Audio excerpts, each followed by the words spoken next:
Bruce Lee's rise to fame was not an easy feat. Starting as a child actor in Hong Kong, he soon took on the role of Kato in The Green Hornet, and from there, his stardom continued to shine brighter and brighter. He cemented his legacy with iconic films like Fist of Fury, The Big Boss, Enter the Dragon, and The Way of the Dragon, which propelled him to worldwide fame. But let's not forget the unsung heroes of these movies, the villains. I mean, Bruce Lee became what he is because of the villains he defeated, and a hero is only as great as the villains he defeats, right? Bruce Lee faced some of the most badass real-life martial artists in his filmography, and here are the top 10 who gave him a run for his money. Get ready for some serious villain appreciation. Before we go into our explanation, we have a very small request. If you like our content, please support us by subscribing to our channel. This is a small click for you, but for us, it means a lot. Thank you, and let's begin.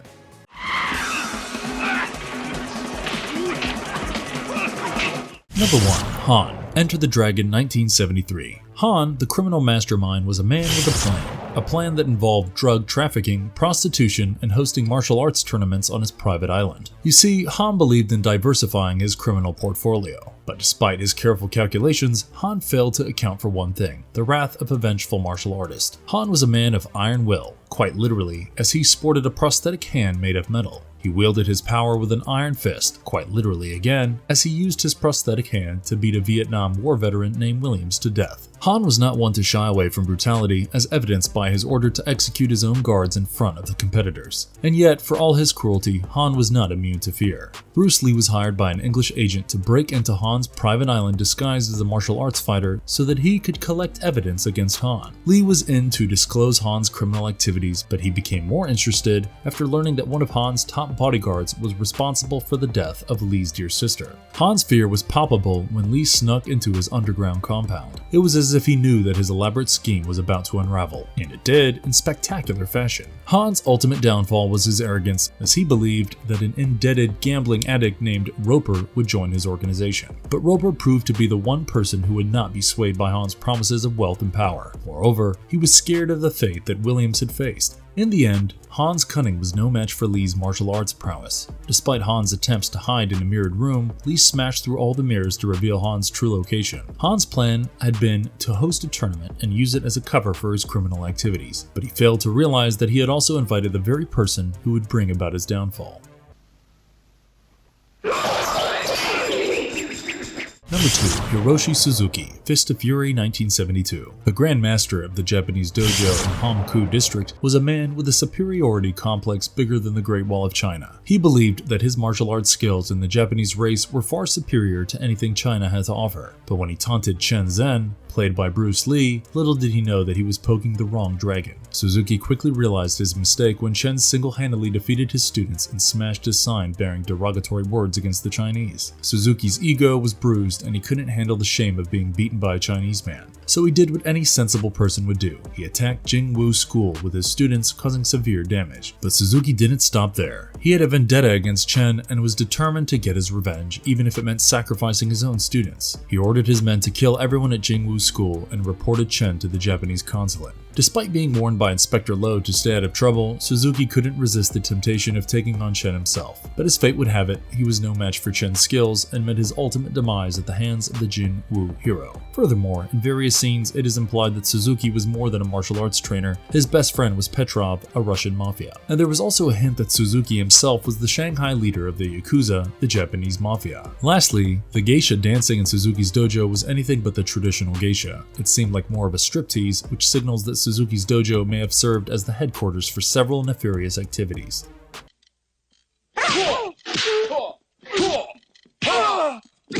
Number 3. Mantis, Game of Death, 1978. The Game of Death was Bruce Lee's final film project, but unfortunately he passed away before it was completed. They say the good die young, but in Bruce's case it was more like the epic die young. Despite having over 100 minutes of footage in the can, the project was unfinished and collecting dust in the Golden Harvest archives. That is, until Enter the Dragon director Robert Clouse was brought in to try and complete the film. The Game of Death's original plot involved Bruce Lee playing the role of Hai Tien, a retired martial arts champ who gets tangled up with the Korean underworld gangs. They ask him to retrieve an unknown item on the top level of a heavily guarded pagoda where guns are a no-no. When he declines, his siblings are snatched and he's forced to participate. Hai, along with 4 other fighters, must climb 5 levels of the pagoda while battling foes on each floor. It's like an epic game of martial arts chutes and ladders, but instead of sliding down, they're punching up. The base of the pagoda is guarded by 10 black belt karate masters, and inside the opponents get tougher and tougher. Even though Hai has a crew, he must go mano a mano with each opponent. Mantis, also called Hakim, was the towering villain and Lee's 5th floor opponent, clearly the most dangerous of them all. Played by the basketball legend Kareem Abdul-Jabbar, Mantis is a hulking force to be reckoned with, standing at a towering 7 foot 2 inches and weighing in at a hefty 225 pounds. He was tasked with taking out anyone who refused to play ball with a racketeering syndicate crime boss. In one memorable scene, Mantis easily catches up to a man fleeing up a flight of stairs, pulls him back down like a ragdoll, and swiftly takes him out. Mantis lands some brutal blows, but our protagonist's speed and martial arts skills prove too much for the towering behemoth. Mantis has his neck broken, proving once again that size isn't everything.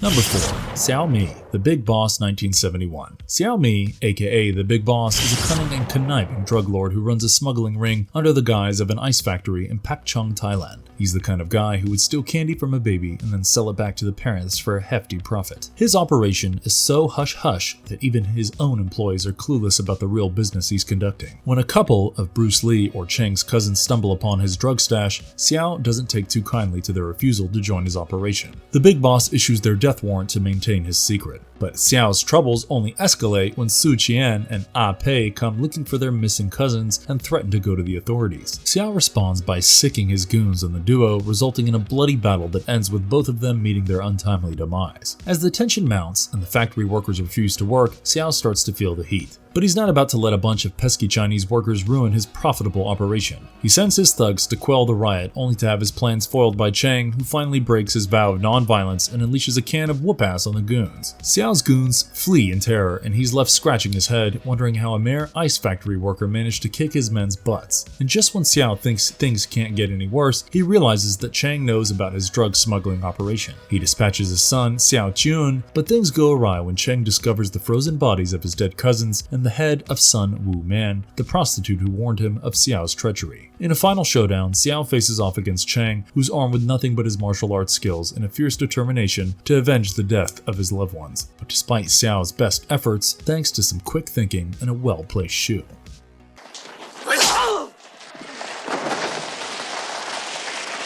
Number 5. O'Hara, Enter the Dragon 1973. O'Hara was the epitome of a ruthless and dishonorable martial artist. He had gone through some grueling physical training and ended up in the employ of a renegade Shaolin monk and drug lord, Han. O'Hara's main job was to attend Han's needs as an enforcer and bodyguard, but he had a side hustle too, finding young women for Han's sex trafficking ring. One day, O'Hara and his gang were on the hunt for young women to abduct when they stumbled upon Lee's sister, Su Lin. O'Hara didn't waste any time and started sexually harassing her. Big mistake. Su Lin was a skilled martial artist and swiftly defended herself, but it was her elderly friend who gave O'Hara his signature scar by slashing him across his eye with a knife. Furious, O'Hara beat up the old man and sent his men after Su Lin. Su Lin put up a fight, but O'Hara's gang cornered her in a house. Refusing to let them violate her dignity and honor, Su Lin committed suicide by stabbing herself in the gut with a broken shard of glass. Lee was determined to avenge his sister's death, so he infiltrated Han's tournament on Braithwaite's behalf. The next day, Han pitted O'Hara against Lee in a duel. O'Hara tried to intimidate Lee by breaking a wooden board in front of him, but Lee was unimpressed. The duel began, and Lee effortlessly blocked all of O'Hara's attacks, repeatedly knocking him down in a humiliating fashion. O'Hara tried to gain the upper hand by grabbing Lee's foot, but Lee countered with a flash kick to his face, knocking him down once again. O'Hara charged at Lee in a furious rage, but Lee severely beat him down with a series of kicks. Having won the duel, Lee bowed his head to Han and tried to return to the audience, but O'Hara wasn't ready to admit defeat. He pulled out a pair of broken bottles and tried to attack Lee, but Han ordered him to stand down. Lee let out all of his hatred for O'Hara, disarmed him, and kicked him onto his back. Then, in one swift and brutal move, Lee leaped into the air and stomped both feet directly on O'Hara, killing him instantly.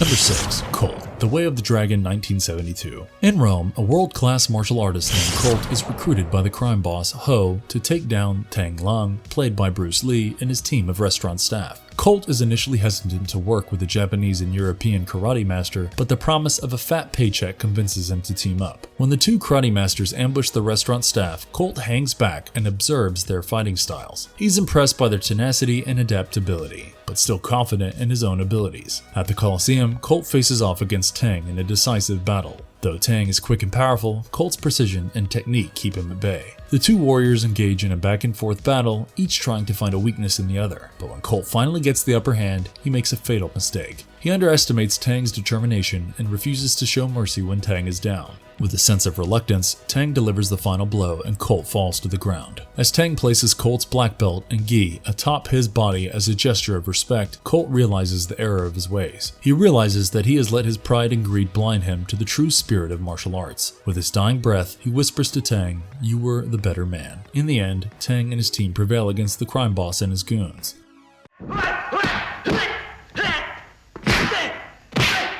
Number 7. Petrov, Fist of Fury 1972. As I mentioned earlier, Petrov, played by Robert Baker, was Suzuki's partner in crime. But additionally, he was quite literally Lee's partner and supplier in real life, and the movie roles that he received were as a favor to Baker for all the stuff he brought to Mr. Lee. Nevertheless, in the movie, Petrov was this Russian mafia. When Lee came to confront Suzuki, Petrov stopped Suzuki from engaging with Lee and went to fight the expert martial artist. The scene starts with Petrov taking off his jacket, and Lee reciprocates. The fight ensues, and a few punches are exchanged before the two of them engage in some good old sizing up to analyze each other's stance, footwork, and body language, as well as test their reactions and defenses. A few minutes into the fight, it gets a tad bit superficial with all the fake screaming, etc. However, Petrov manages to lock the Chinese martial artist, but the latter bites Petrov's leg to free himself. By now, Petrov had started taking punches and feeling disoriented. It wasn't long before that Petrov found himself on the losing side. Lee kicked Petrov's forehead, knocking him down, and then, with one swift attack to Petrov's throat, he finished the Russian mafia.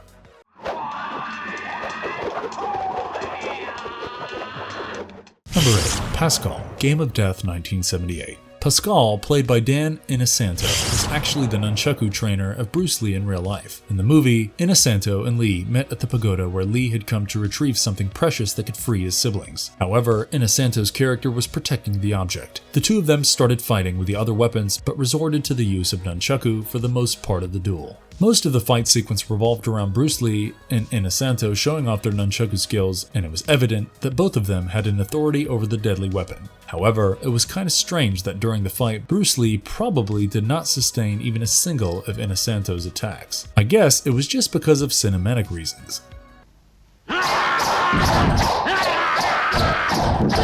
Number 9. Yoshida, Fist of Fury 1972. Yoshida also appeared in Fist of Fury as one of the minor villains. After entering Suzuki's dojo, Mr. Lee warns Suzuki's students not to mess with him or else they'd face his wrath. However, they heavily underestimated the warnings and ended up beaten left, right, and center. It was now that Yi Feng as Yoshida entered the room, shocked to see the young boys getting their arses whooped. He initially engaged Bruce Lee in hand-to-hand combat, but soon found a katana. Yoshida was skilled at the use of a katana, even better than Suzuki. However, Yoshida didn't know that Bruce Lee was the movie's protagonist. During the duel, the katana was flung into the air. Bruce pulled Yoshida by his neck, leaving his back open to the katana that was now coming down under gravity. As would have been expected, the katana sliced Yoshida's chest through and through, and Bruce Lee finally ended Yoshida's life with a final punch.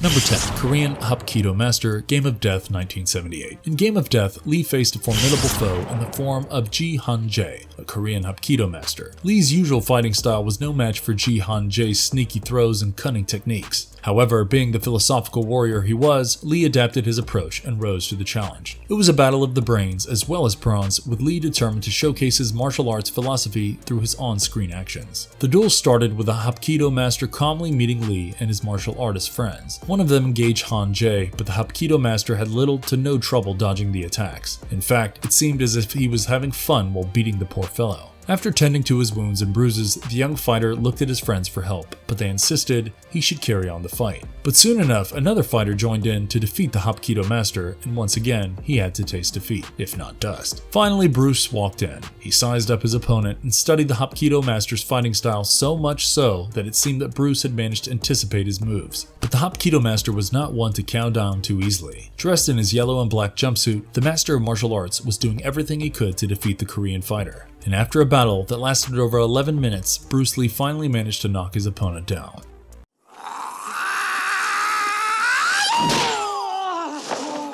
In conclusion, Bruce Lee's contribution to the martial arts movie genre is immeasurable. He not only starred in some of the most iconic films of all time, but also paved the way for future generations of martial artists to share their skills in the world. The villains he fought against were not only formidable opponents, but they also added an extra layer of depth to the movies. It's sad what happened to him and how he died at such an early stage in life. Unfortunately, something similar happened to his son Brandon Lee. To know more, you could check out our video, The Crow and Dark Conspiracy Theories, Curses, History, and Development of the Character Explained. We'll leave a link in the description. And if you liked our content, don't forget to leave a like and subscribe to us if you haven't already. Have a good one and be safe. Thanks everyone.